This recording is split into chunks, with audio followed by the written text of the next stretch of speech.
And Ohtani torches one, tosses the bat, and watches it fly. Tonight, as Schwarber lifts one to deep right field, it's number 300. Indiana deep left center field. It's back. It is gone. Fernando wants it off. Look at this. Are you kidding me? He is back.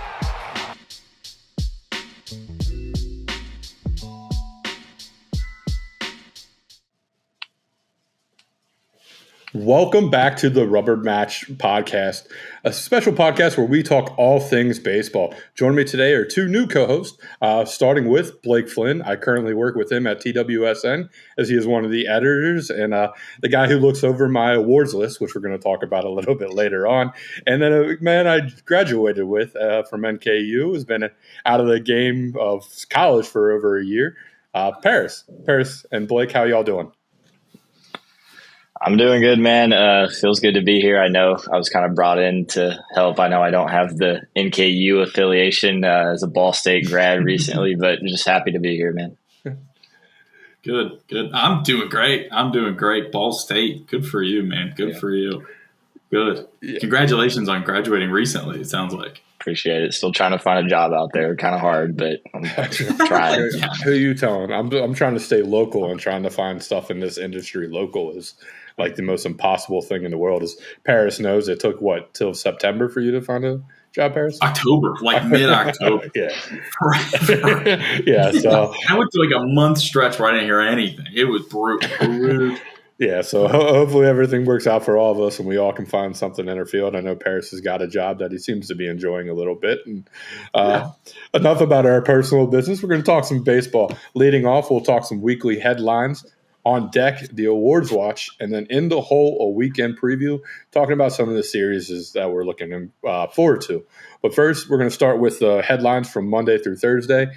If you watch the show from, I guess it was, we recorded Monday night, I posted Tuesday morning, you might hear a repetitive one that I would definitely want to bring up, but I'll go ahead and start with you, Paris. What's your first headline that stood out to you this week?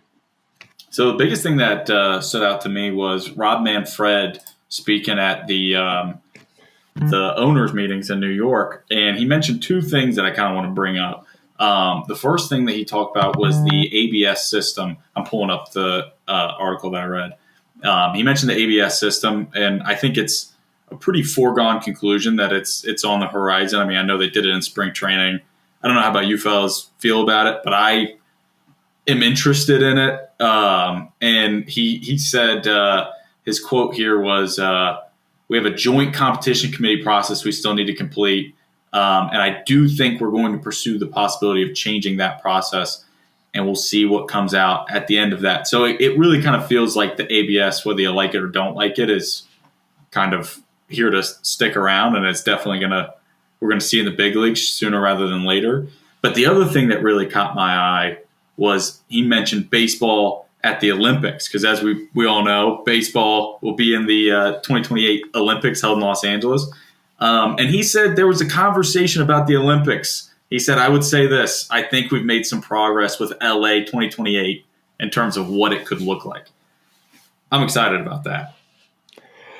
Blake, you got any thoughts on either things that Paris mentioned? Yeah, I think I'm a huge Olympics guy whenever they come on, more of the Winter Olympics, but I mean, I'm a baseball guy through and through, so I love always seeing baseball in there included. I think for Team USA specifically, I mean, we already got Skeens committed in there and Judge is kind of the two captains. So I think this is going to be a fun year. But I mean, even looking past it, the World Baseball Classic is always something to enjoy. Just the best countries guys just going out there and playing baseball. I love it. And having national pride in something to play for, I love it. When it comes to ABS, I think it is on the horizon, like you said, Paris. I think it 100% will be included here. I mean, we've seen it in minor league games for the past couple of seasons and now seeing it introduced in spring training. I think it was a good idea personally, but that's just me as a fan watching from behind a TV screen. So I don't know exactly how the players and everyone feels about it besides what you see online. But I think the ABS system should be good for baseball, especially the major leagues. Yeah, my whole thought process of it is if it takes out the butt hurt umpires, I'm okay with it. I'm sick and tired of watching star players get tossed because they hurt umpires' feelings.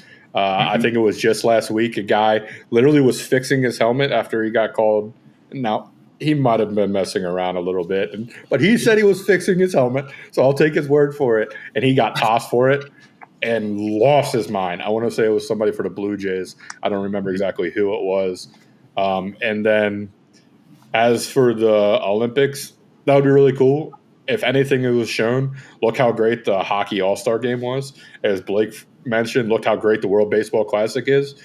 There's rumblings already of the NBA doing some kind of USA versus the World all-star game.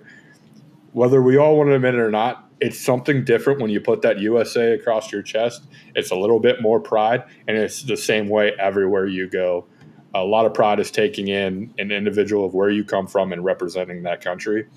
I think I've watched Joker be more happy when he won his Olympic gold medal for his country than he was when he won the NBA championship. 100%. I should say it was bronze medal, not gold medal. It was bronze medal. But still, he was so much more happier than when he won. Yeah. Closer to his horses. The bar was low, though. I just don't think he – I really don't know if he cared about the NBA championship. It is insane that the best player in the world doesn't care about his sport. But back to baseball. Blake, what's your big headline from the week? So it's kind of just a little bit about a player resurging, but one of the biggest headlines I got from this week was the resurgence of Griffin Canning. Obviously, he spent a couple years with the Angels, missed the entire 2022 season due to an injury, found his way in the offseason, signing with the New York Mets on kind of a one-year prove-it deal. And, I mean, he is absolutely shoving. Yesterday against the Dodgers, put up one of the best starts arguably in his entire career, 6 innings pitched, 3 hits, 7 Ks. And I actually found this on Twitter today. That was his 7th start this season, allowing 1 run or less, and he started 12 games. So he's doing very good for himself on the season. 6-2 record with a 2.90 ERA. And again, just always good to see guys resurge. And I think you can argue that he is their second best pitcher in their rotation behind Kodai Senga. They have David Peterson, Clay Holmes, who they signed and made waves with in the offseason, and Tyler McGill as well. And I think for this Mets team, one of the things they do lack the most is pitching when it comes to some games. And I think having a guy like Griffin Canning, who was thought to be like that last guy in the rotation just to fill a spot, end up becoming a dominant force like this towards the top, I think this can really make strides for the Mets when it comes closer to the end of the season. Yeah, as somebody who had him on his fantasy baseball team for the last month and then dropped him because he was going against the Dodgers lineup, definitely regret that now. He has been absolutely dealing is the best way, as Blake mentioned.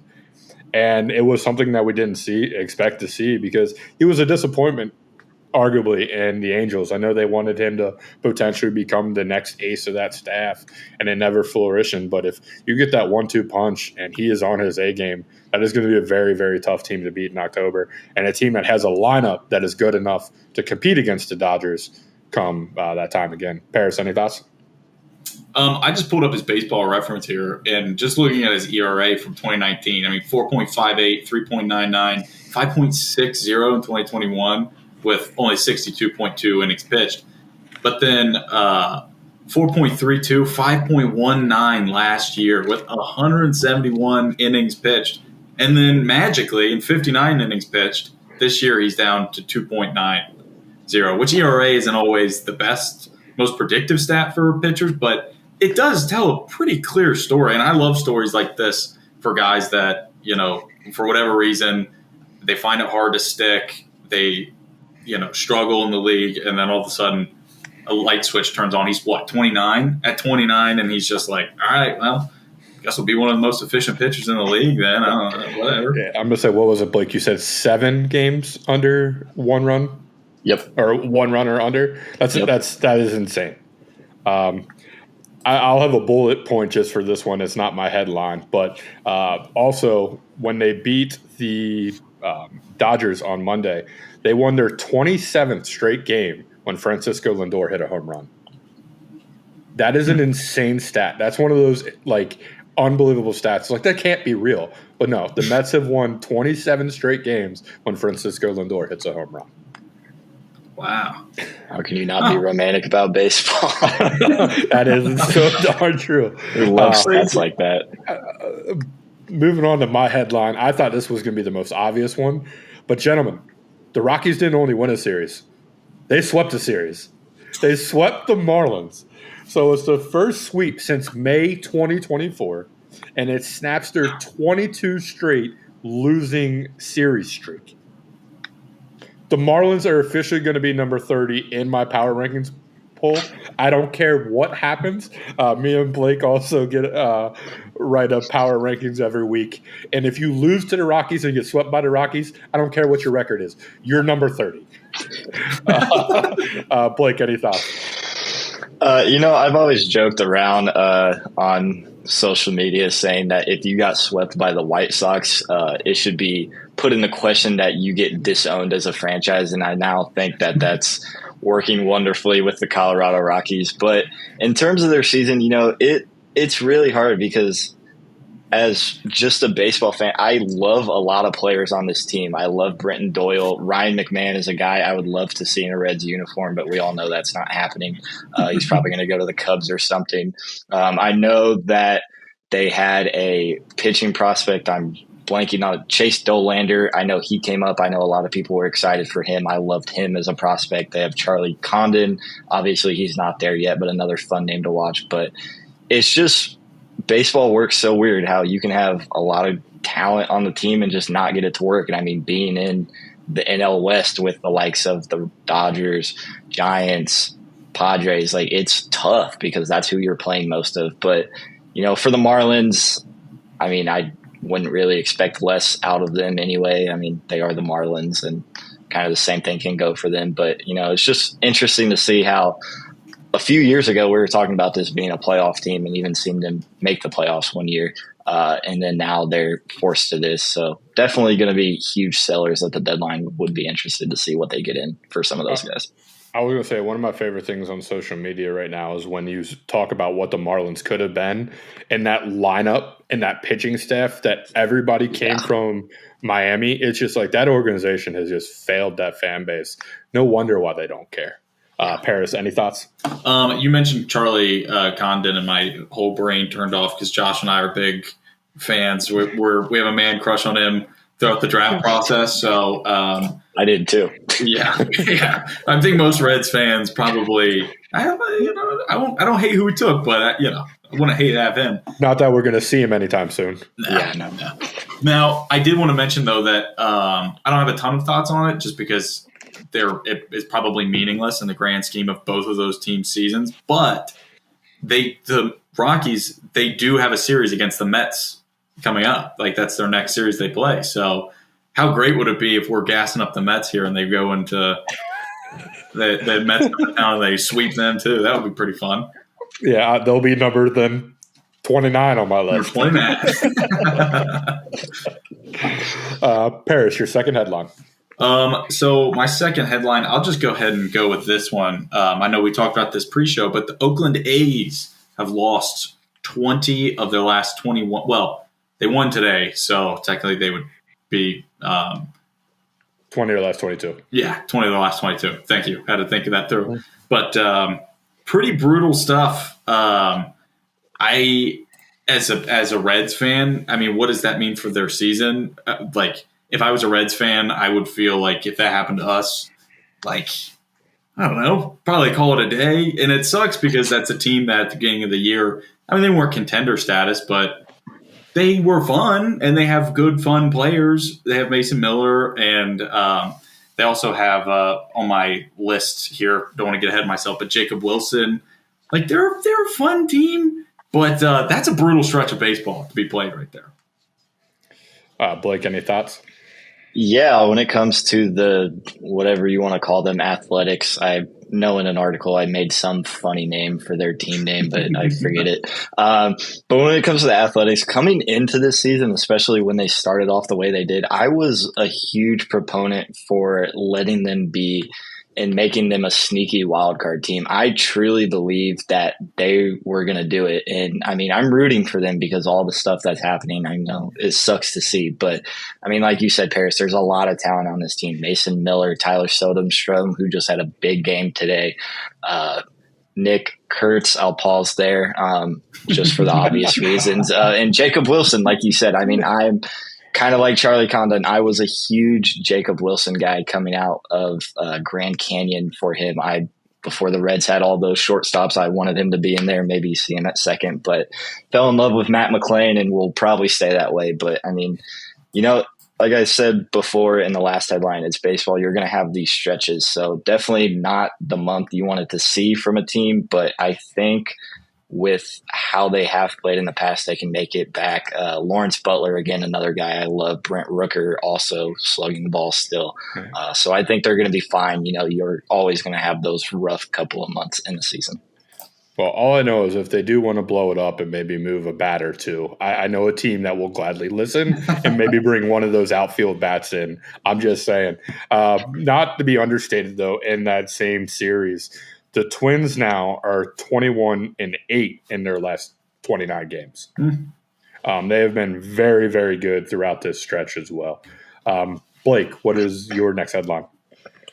So I actually didn't have this on my notes. I had two completely different things, but I'm going to kind of pivot here because what I'm seeing I think is almost ludicrous to see all the Jarren Duran trade rumors.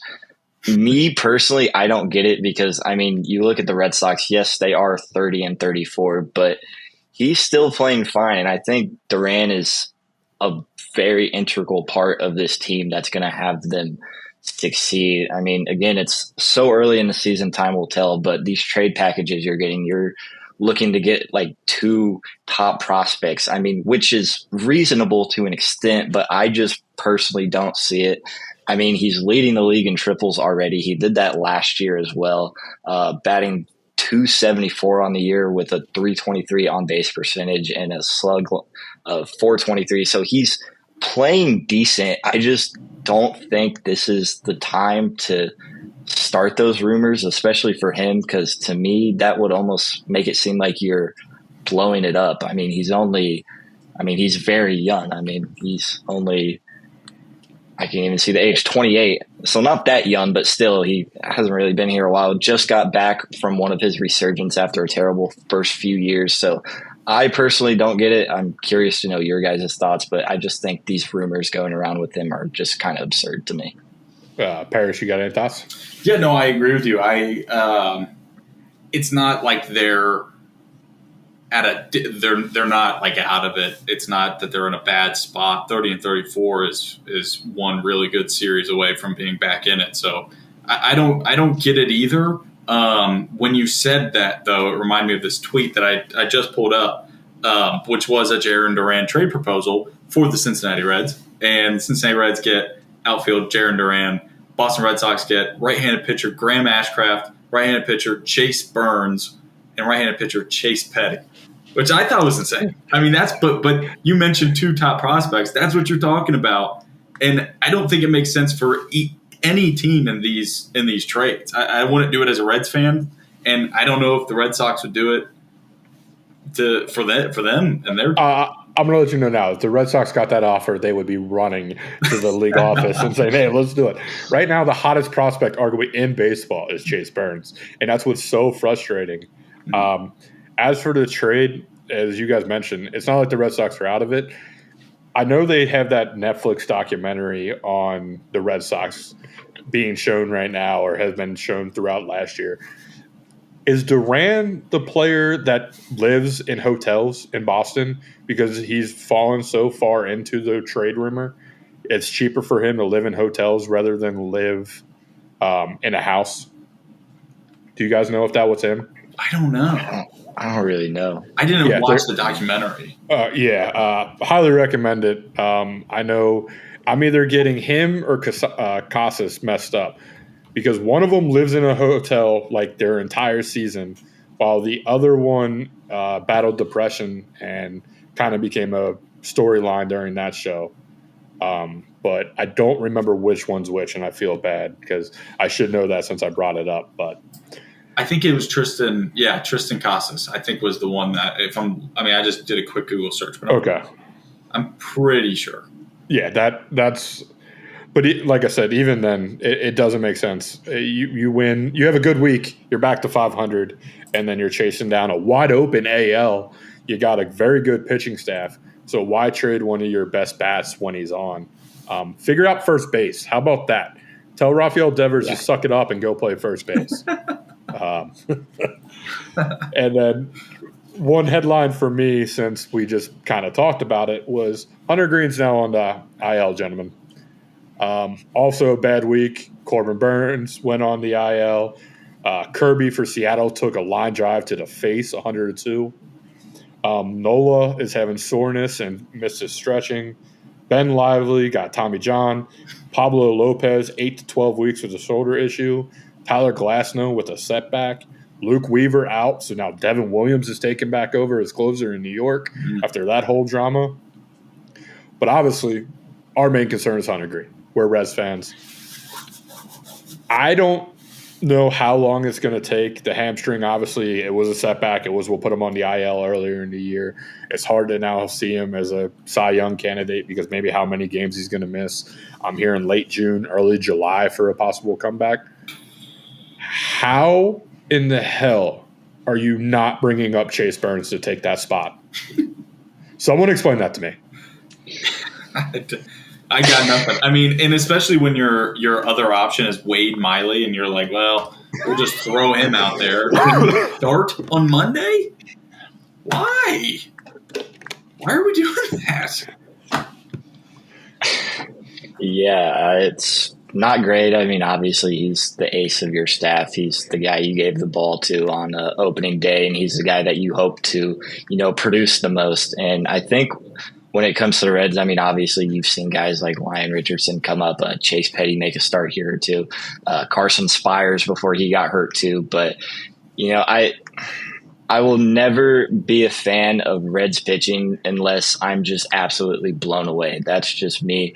I mean, I know the pieces are there, and moving Ashcraft to the bullpen, has been successful for them. But I think it's just – I mean, I would love for them to call up Chase Burns, but I think we all three know deep down in our hearts that it's not going to happen because that's just not how the Reds operate. So hopefully they figure out some short-term solution because if not, I think it's going to get really ugly calling for Nick Krall and Bob Castellini's heads in the offseason if they don't do this soon. Oh, I'm already team fire Bob. I've been that way for about 3-4 years. He bought the team, has basically almost become a 9-figure franchise now, and he doesn't know how to spend any of the money wisely. Every free agent signing, we never get right. We spend some money, whether it's Moustakas or Candelario, or it hurts my head. And then I mentioned all the injuries. I did want to just mention Cowser is back for Baltimore. He had a bomb this week. Meadows is back for Detroit. They picked up their 40th win on the season on Monday. Bryce Harper is back for the Phillies. Very, very scary situation when the Phillies have already been really good getting Harper back. He went deep. And then Jazz is back for the Yankees, having a phenomenal welcome back with also a home run. So it's not all sadness with the injuries. It's just here in Cincinnati. If you guys either one of you have like a quick headline that you just want to throw back out there, or we can just move on to the awards list. I'm good. Okay, we can move. I'm down to move on. Yeah.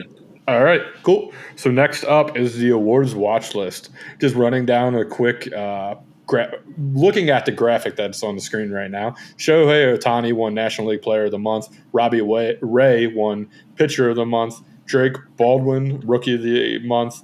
And Edwin Diaz, having a nice bounce-back resurgence, won Reliever. Aaron Judge won Player of the Month. Chris Bubik, is that correct, right? That is the proper name. One from the Royals. I always mess it up with the Royals because they got 3 good guys, and he's the one I always forget. I think it's Jacob Bubich. Bubich, thank you. Jacob Wilson won Rookie of the Month in the AL, and then Johan Duran won Reliever. However, we're going to talk a little bit about the Cy Young. and the MVP race. Maybe get into the Rookie of the Year, though right now that is so wide open. As you can see on the screen, TWSN has an MLB Award Ladder 3.0. Me and Blake are part of a 4-man team who kind of vote on this and figure out where everybody's going to be. Scooble was first, Max Fried was second, Hunter Brown was third, Chris Bubich was fourth, and Nathan Eovaldi was fifth for the AL. Shut up, Paris. And then in the NL, Paul Skeens was first, Jesus Luzardo was second, somehow didn't get a vote. Don't get me started. Zach Wheeler was third, Yamamoto was fourth, and then Hunter Green was fifth. Unfortunately, he'll probably fall off. Blake, from that little mention that I had, which one did you maybe have higher or lower on your list, and who was one that you thought should have been on there? So for me personally, I actually had Chris Bubich ahead of Max Fried. The Jesus Luzardo thing in the NL is crazy. Again, another one of those good stories coming from a really bad team and finding success with a new one. Me personally, looking back at our votes here, I got to find my name here. It gets a little too crowded sometimes. Hunter Brown was one that was kind of weird to not see on there. I'm not 100%. Okay, he was third, and that kind of surprised me a little bit. I think he's been doing good. But I mean, Max Fried has been doing good as well, so I don't think that's really one. We got a vote for Garrett, or we got a couple votes for Garrett Crochet. I've always been a Garrett Crochet guy. He just missed the list. And then looking at the NL, Green, like you said, just beat out Logan Webb. So again, with Green now injured, Webb would take that spot. But I mean, like you mentioned before, Robbie Ray, also another one up there. So just a little surprises there for me personally. Paris, obviously, you don't write with us, but any thoughts on the list that I gave, or even your own list that you had? Not many. I did. You mentioned Jesus Luzardo, and it put a bell in my head. The last time he took the mound, he had a pretty rough outing. But today he pitched. I don't know if anybody saw his results from today. Just as disastrous, just as pretty bad. So he's allowed 20 earned runs in his last 2 starts and only 5 2/3 innings. So okay, yeah, he's officially moving down that list. Yeah, so we can move him down just a little bit, just a slight tad. But no, I mean, outside of that, I think it's a solid list. I think it's good. Yeah, the only one that, like I said, bothered me was Jesus Luzardo, but the last 2 starts kind of put him down that list. Meanwhile, Paul Skeens had another great outing in a loss. Again, the Pirates get that man no run support. Unbelievable. It is so frustrating. I'm not even a Pirates fan. I love watching the Pirates stink, but I love Paul Skeens pitching. I think it was on Twitter they showed his sinker. Ain't nobody hitting that thing. That was one of the nastiest breaks I've ever seen on a baseball. If that was coming at me, I'm just walking back to the dugout. I'm done. I'm never stepping in there again. As I mentioned personally, though, I had Luzardo 1, Wheeler 2, Skeens 3. And then in the AL, I had Scooble 1, and then there's a gap. Bubich 2, and then Hunter Brown 3. So like you, Blake, I thought Hunter Brown should have found a way, possibly a little bit higher. But what's going to be interesting to see, I guess, next month is if Rodon for the Yankees continues to pitch well. Threw another gem yesterday. It's the beard power. They should have been letting the Yankees wear those beards all along. I'm just saying. Moving on to the MVP discussion. It's pretty obvious who's number 1 in the AL. His name's Aaron Judge. He's currently the best player on the planet, not named Shohei Ohtani, who, surprise, surprise, is number 1 in the NL. But back to the AL. Bobby Witt is number 2. Cal Raleigh, number 3. Alex Bregman, number 4. And Jose Ramirez, number 5. NL, as I mentioned, Ohtani 1. Pete Crow Armstrong. You want to talk about a fun story this year. What a breakout year he's having is number 2 on our list. Fernando Tatis is number 3. Corbin Carroll, number 4. And then Schwarber wrapping up at number 5. Paris, I'll ask you first. Any thoughts on that list, or maybe one that you had personally? Because I know you had Cal Raleigh number 2. Yes, I did. Yeah, I mean, in terms of 1-1 across AL and NL, it's Judge and Ohtani. I mean, you'd be shocked to find somebody who would disagree with you on that, especially when it comes to Aaron Judge. I was looking through his baseball reference the other day, and I mean, it's video game numbers. It's silly. But I did have the big dumper as 2 in the AL for MVP. I just think I factor in the fact that he's a catcher, and I think what's not shown on the stat sheet is his ability to call a game. And I think we maybe get into this at some point, but you can ask Brian Wu how he feels about Cal Riley calling games behind the dish. So I really liked him as second in the AL MVP. And then I think I had Jose Ramirez third. For the NL, PCA is really number 2, but as a Reds fan, I didn't want to put him in there. So I put Corbin Carroll as 2 and then Tatis 3. So that's my list. Personally, for me, I had it Ohtani, PCA, Tucker. So really disgusting on my end. Corbin Carroll and then Freddie Freeman. Freddie Freeman's continuing to work up the list on the NL side of it. And I was watching on TikTok, I found a link. They were talking about it. When we think of Freddie Freeman when he finally retires, is he going to be a Dodger or is he going to be a Brave? That's tough, isn't it? Because that grand slam in the World Series is going to stick in my head forever. And if he goes and leads them to another World Series or possibly 2 before he retires, are we not going to think Freddie Freeman, despite playing 13 years, I believe, with the Braves, as a Dodger? I don't know. I in my own head, just because of my feelings towards the Dodgers as a franchise, he's going to be a Brave. But I see your point. Yeah. Blake, any thoughts on that? And then also, what was maybe different on your list? Yeah, no, I 100% agree. For me, I thought Freddie Freeman was going to be one of those lifers that stays with the same team, kind of what we thought of Joey Votto until he randomly signed with the Blue Jays, which was a good story to see him go back home. But never happened.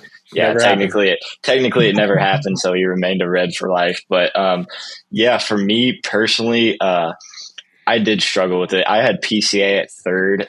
He actually just homered again, according to Twitter, about 35 minutes ago. So he's just continuing. It also saw that he's the 4th fastest player in the modern era to reach 15 home runs and 20 stolen bases in a season. Something we'd love to see Ellie do, but obviously he's not doing that this year. I'm going to say, Blake, did you see the whole list or did you only see the stat? I only saw the stat. So he did it in 60 games. A former Red did it in 40. Can either one of you name who? How many homers and how many stolen bases? 15 homers, 20 stolen bases. Eric Davis. I was going to say It's Eric Davis. My dad's favorite player. He did that in 40 games. That's crazy. Sorry to cut you off, Blake, but it was one of the trivia questions I was going to ask towards the end, and you just made it easy. So, hey, no, you're all good. I love that. Like I said, Eric Davis was my dad's favorite player growing up, so I've heard a lot of stories about him. But for me personally, in the NL, I had it Ohtani 1, Tatis 2, and Pete Crow Armstrong 3. But I mean, as much as I hate saying it because obviously I'm a Reds fan, I think he is going to start to become a close second to Ohtani. But I mean, let's face it, when Ohtani gets back on the mound, and he does somewhat well, it's almost going to be impossible to not have him win it again. I had Schwarber 4th personally, just because I love Kyle Schwarber, and I had Freddie Freeman 5th as well.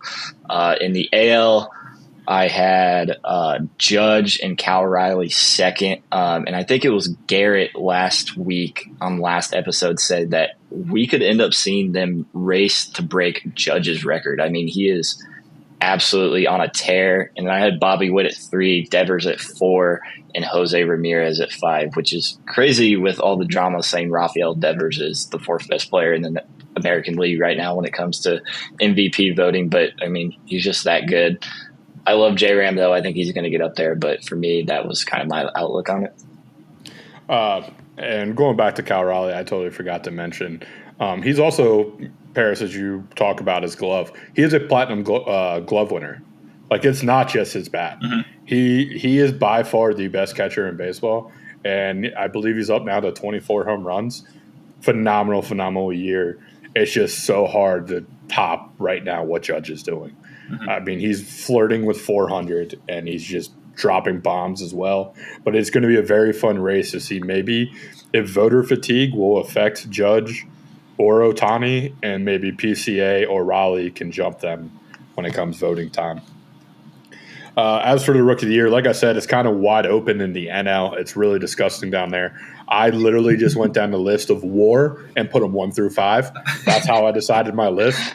I didn't even know half the guys on there. I'll be the first to admit. So somehow Chad Patrick ended up number 1 on my list. But it does seem like things are settling on top, kind of like the way the month of May went, where Jacob Wilson and Drake Baldwin may run away with it.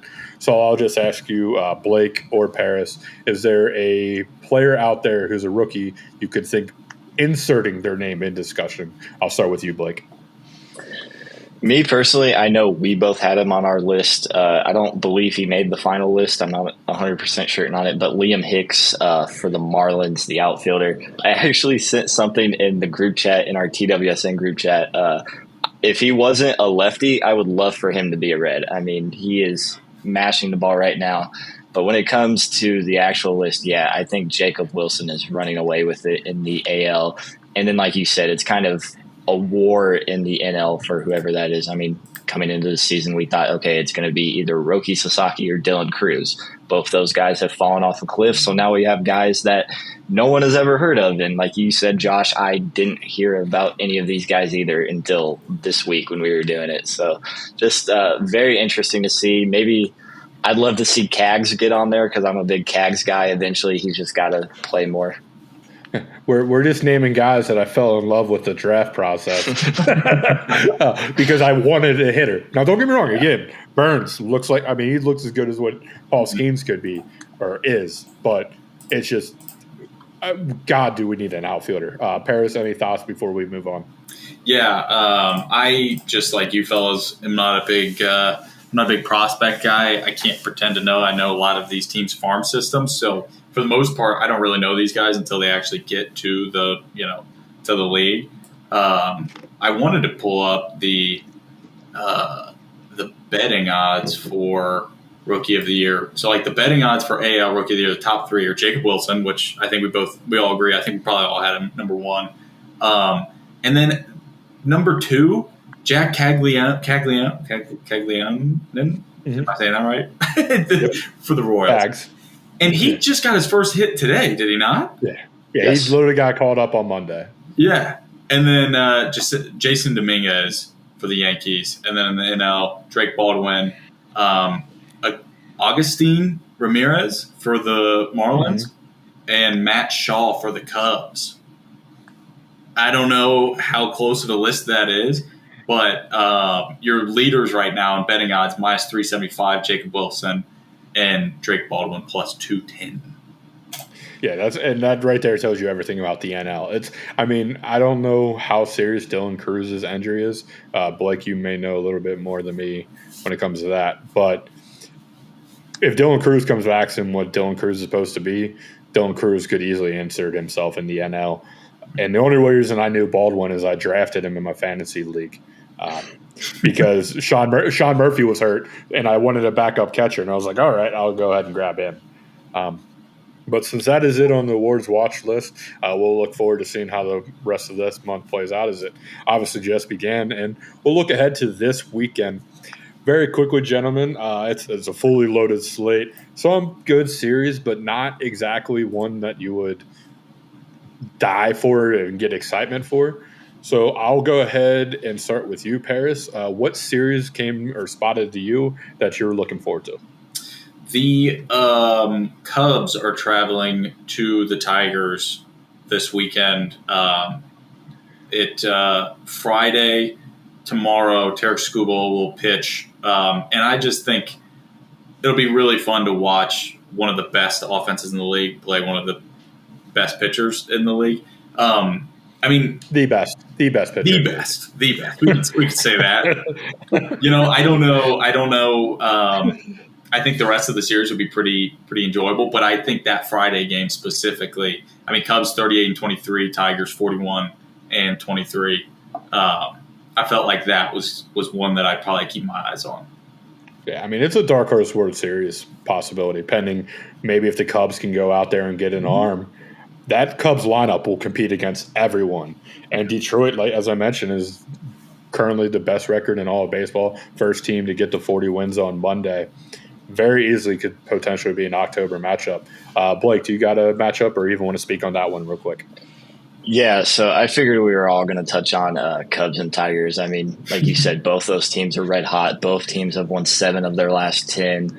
And I mean, they're both on fire right now. Like we said, should easily win their division. And like you said, a potential dark horse matchup that even though it is the Cubs, I think it would be a great series for baseball in the World Series if it comes to that. So my secondary option here was the Houston Astros at the Cleveland Guardians. When you look at both these teams, the Astros are barely holding on to the division lead over Cal Raleigh and the Seattle Mariners. And the Guardians currently sit a game ahead of the last wild card spot, which is also the Mariners. I know both teams have kind of been riddled with injuries, but I believe we're going to get some good pitchers on the mound, at least for Cleveland. Hopefully we get Hunter Brown too. I'm not 100% sure on that, but should be a fun matchup in the AL at least. But I mean, obviously the one I'm most excited for is Cubs and Tigers. Paris, any thoughts on Houston, Cleveland? Not particularly. I honestly, I didn't realize until you just brought it to my attention, I didn't realize the standings there were so narrow. Let me look up Houston's probable pitchers real fast. Yeah. Well, while you're doing that, I'm going to go ahead and go on to mine. Mm-hmm. It's a team we talked about earlier. It's Boston and New York. Yeah, I know a lot of us get annoyed with it because ESPN loves that series so much. I'm sure all 3 games are going to be on national television. But the fact that we talked about it, like Boston is fighting for their lives right now. You go and lose this series to the Yankees, then you maybe talk and maybe listen to a fire sale situation where you try to blow it up and you start listening, hey, does the Cubs call about Devers since there's some issues there? Or do you move a guy like Duran? So it's one I'm looking forward to. But the biggest one I'm looking forward to, and I cheated you guys because I'm going off the rails here, it's the College World Series, gentlemen. 4 days of college baseball. I have fallen in love with this game so much. And it's the super regionals. We had upsets all over in the first round of the regionals.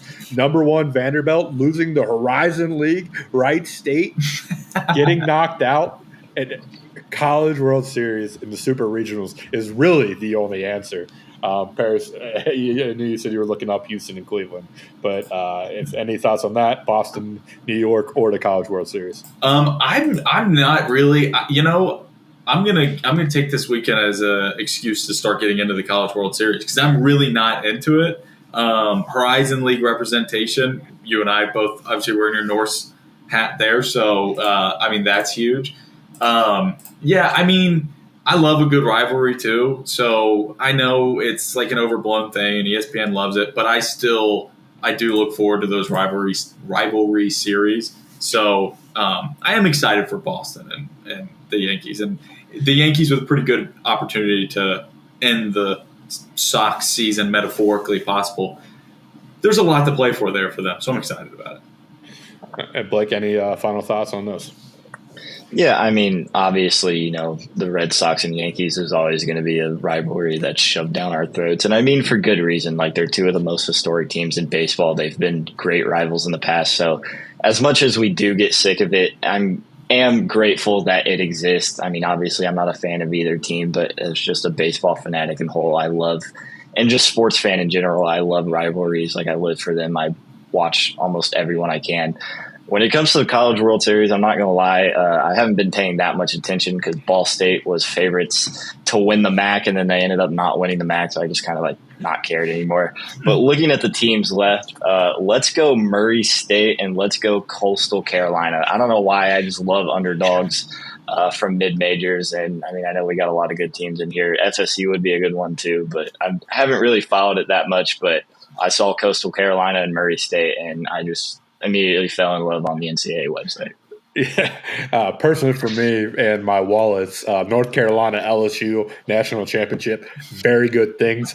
two teams I've had money on them from the beginning of the year. Just saying. But Blake and Paris, I appreciate you all for joining me today and doing the show. Any final thoughts before I wrap things up? Hunter Brown is pitching on Saturday. Just figured I'd throw that out there because we were talking about it. But no, thank you for having us. Of course. Blake, anything? No, I don't got anything else besides, thanks for the opportunity. I love being here. Grateful to meet you, Paris. Obviously, work alongside you more, Josh, in a non-writing aspect. And, I'm just happy to be here, like I said in the beginning of the show. Yeah, obviously, hopefully we'll get the trio of us back, or we'll keep rotating people around. I know Logan loves baseball, and so does Garrett, but they're busy doing off and doing their traveling and big boy job things, as they like to say. But be sure to like and subscribe and leave a comment if you're watching on YouTube. Also, you can now find us on Spotify, Apple Podcast, and any of your favorite podcast platforms. I believe it's Amazon Music is the one that for sure. If you haven't, be sure to check out the latest Restricted Area pod and North Benchwarmers pod. We're actually going to drop another interview from earlier this week with Rick Boring later on, NKU alum and also voice of NKU college basketball. We're also now on TikTok, Instagram, obviously Facebook, and TikTok, Instagram, Facebook, and then obviously Twitter. And then last but not least, follow us on X and Twitter for any of the latest news of the CX Podcast Network. Again, Blake, Paris, thank you guys for joining me. And I'm going to end on a semi-somber note. These guys already know. Unfortunately, I lost my dog today. So if you're listening to this at home or watching at home, make sure you go give your pup a hug. They're the best friends in the world, and when they're gone, they're really, really hard, and you'll never be able to replace them. So again, Blake, Paris, appreciate you guys kind of distracting me from that whole scene, and it's been really fun talking baseball. And until next time, peace.